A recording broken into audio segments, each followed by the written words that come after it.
अस्सलाम वालेकुम students. I hope आप सब खैरियत से होंगे। अच्छा स्टूडेंट्स, हमने प्रीवियस टॉपिक के अंदर हमने स्वेलिंग देखा था और पेरिस्टालसिस। बट स्टूडेंट्स, आज हम जो टॉपिक डिस्कस करेंगे वो चैप्टर न्यूट्रिशन का ही है। बट उसके अंदर हम देखेंगे कि स्टमक कैसे डाइजेशन में अपना रोल प्ले करता है, और फिर हम देखेंगे कि चर्निंग और मेल्टिंग क्या है। तो स्टूडेंट्स, सबसे पहले हम अपने टॉपिक को कंटिन्यू करते हुए सबसे पहले देखेंगे what is the shape of stomach. तो स्टूडेंट्स, सबसे पहले शेप ऑफ स्टमक को देखते हुए हम देखेंगे कि stomach is J shape. J shape की तरह का ये ऑर्गन है जो कि डायलेटेड पार्ट है एलिमेंट्री कैनाल का। स्टूडेंट, एलिमेंट्री कैनाल एक डाइजेस्टिव ट्रैक है, ट्यूब है, बट फिर भी हमने इसको डायलेटेड क्यों कहा है? क्योंकि ये एक फैला हुआ हिस्सा है। ये फैले हुए हिस्से की वजह से हमने इसको डायलेटेड पार्ट कहा है। तो स्टूडेंट, सबसे पहले ये जे शेप होता है। नंबर 2, ये डायलेटेड पोर्शन है एलिमेंट्री कैनाल का, और ये थी स्टमक की खास किस्म की शेप हमारी बॉडी में एज ए ऑर्गन। अब स्टूडेंट, थोड़ा सा अगर आगे चले तो हम बात करेंगे लोकेशन ऑफ स्टमक।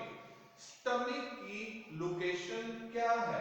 तो स्टूडेंट, लोकेशन के हवाले से बात करते हैं तो ये लेफ्ट ऑफ एब्डोमेन है। एब्डोमेन कहते हैं हमारे पेट की खाली जगह, उसके लेफ्ट साइड पर मौजूद होता है हमारा स्टमक। और एक और टर्म लिखी हुई है बीनीथ डायाफ्राम, यानी के लंग्स के नीचे पेट की लेफ्ट साइड पर, यानी कि जो हमारे पेट की कैविटी है, जो हमारे एब्डोमिनल कैविटी कहते हैं उसको, उसके लेफ्ट साइड पे और लंग्स के नीचे, जिसको हम बीनीथ डायाफ्राम कह रहे हैं, ये है लोकेशन ऑफ स्टमक।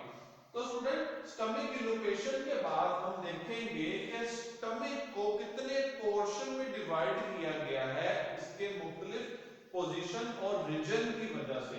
तो हम बात करेंगे कि stomach portion divided into two portion, जिसमें सबसे पहले आ जाता है कार्डियक पोर्शन।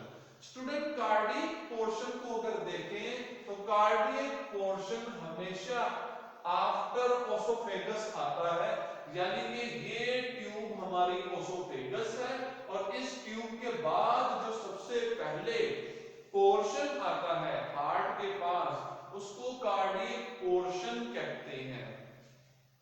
उसके बाद जो दूसरा पोर्शन है जो कि हमारे स्टमक का पोर्शन है, उसको कहते हैं पाइलोरिक पोर्शन। स्टूडेंट, पाइलोरिक का मतलब निचला, यानी कि कार्डियक पोर्शन के जो नीचे वाला पोर्शन है उसको पाइलोरिक पोर्शन कहते हैं।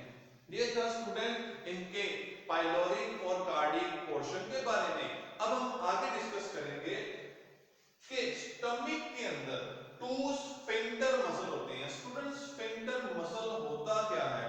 किसी भी चीज की ओपनिंग के लिए या क्लोजिंग के लिए एक छोटा सा पोर होता है, सुराख होता है, जो कि मसल से गार्डेड होता है। उस पोर को, जो कि मसल की हेल्प से ओपन या क्लोज होता है, हम उसको स्फिंक्टर मसल कहते हैं। और ये स्फिंक्टर मसल स्टमक के स्टार्ट में भी होता है और स्टमक के एंड में भी होता है। तो स्टूडेंट, स्टमक के स्टार्ट में जो स्फिंक्टर होता है उसको कार्डियक स्फिंक्टर कहते हैं। मीन के कार्डियक पोर्शन के करीब जो स्फिंक्टर मसल होते हैं, ओपनिंग और क्लोजिंग करते हैं, उसको कार्डियक स्फिंक्टर कहते हैं। और पाइलोरिक पोर्शन के पास जो स्फिंक्टर मसल होते हैं उसको पाइलोरिक स्फिंक्टर कहते हैं। पाइलोरिक मीन कि हमारे कार्डियक का निचला हिस्सा, उस निचले हिस्से में जो स्फिंक्टर है, जो ओपनिंग क्लोजिंग करते हैं, उसको हम पाइलोरिक स्फिंक्टर कहते हैं। स्टूडेंट, अब हम नेक्स्ट देखते हैं कि जो स्फिंक्टर मसल्स हैं वो कहां पर पाए जाते हैं। तो स्टूडेंट, स्फिंक्टर मसल में जो हमारा पहला कि ये कार्डियक स्फिंक्टर है, ये पाया जाता है स्टमक और ओसोफेगस के दरमियान में, यानी कि ये है स्टमक और ये है ओसोफेगस, इसके दरमियान में ये वाला जो है इसको हम कार्डियक स्फिंक्टर कहते हैं। और बोलस हमेशा कार्डियक स्फिंक्टर से होता हुआ ओसोफेगस से गुजरकर स्टमक में आता है। बोलस की बात कर रहा हूं। उसके बाद जो दूसरा पोर्शन है जिसको हमने पाइलोरिक स्फिंक्टर कहा था, वो स्टार्ट होता है स्टमक के एंड से लेकर स्मॉल इंटेस्टाइन के स्टार्ट में, यानी कि ये जगह ये स्टमक का एंड है, ये स्मॉल इंटेस्टाइन यानी कि ड्यूडेनम का स्टार्ट है। तो यहां पर जो ओपनिंग और क्लोजिंग वाले मसल है उसको हम पाइलोरिक स्फिंक्टर कहते हैं। तो ये था स्टूडेंट हमारे स्टमक की शेप, हमारे स्टमक की लोकेशन, हमारे स्टमक की लोकेशन के पोर्शंस और पोर्शन में पाए जाने वाले दो तरह के स्फिंक्टर, जिसको हमने पोर्शन के मुताबिक नाम दिया है, कार्डिक पोर्शन और उसके मसल को कार्डिक स्फिंक्टर कहा है, और पाइलोरिक पोर्शन जो कि कार्डियक से निचला हिस्सा है उसके मसल को हमने पाइलोरिक स्फिंक्टर का नाम दिया है। तो स्टूडेंट थोड़ा सा आगे चलते हैं। जब बोलस फूड ओसोफेगस से नीचे की तरफ स्वेलो करके मूवमेंट करके पेरिस्टालसिस के जरिए स्टमक में आता है तो क्या होता है, इसलिए students when bolus enter into oesophagus और ओसोफेगस से स्टमक की तरफ आता है तो स्टमक वॉल सेक्रीट करती है, खारिज करती है कुछ चीजों को। तो स्टमक की वॉल जो कि एपिथेलियल भी है, ग्लैंडुलर भी है, ये वॉल खास किस्म के ग्लैंड रिलीज करती है, that name is gastric gland. और ये गैस्ट्रिक ग्लैंड हरकत में लेके आता है, स्टिमुलेट करता है गैस्ट्रिक जूस को, और गैस्ट्रिक जूस अपने अंदर खास किस्म की कंपोजिशन रखता है। वो कौन कौन सी चीजें हैं गैस्ट्रिक जूस के अंदर?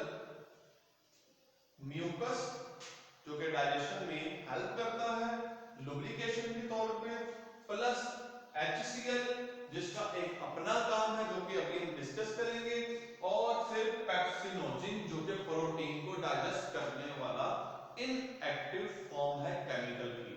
तो स्टूडेंट म्यूकस ने तो जस्ट फूड को लुब्रिकेट किया या फिर कुछ डाइजेशन में अपना रोल प्ले किया ताकि फूड केमिकल डाइजेशन के हिस्सा में आ जाए, बट HCl क्या करता है? एक तो HCl पेप्सिनोजिन जो कि इनएक्टिव फॉर्म होती है उसको प्रोटीन डाइजेस्ट करने वाले एक्टिव फॉर्म में कन्वर्ट कर देता है। HCl का एक ये काम है। दूसरा काम है कि HCl फूड में मौजूद माइक्रो ऑर्गेनिजम्स को किल कर देता है ताकि वो नेक्स्ट प्रोसीजर में कोई नुकसान न दे।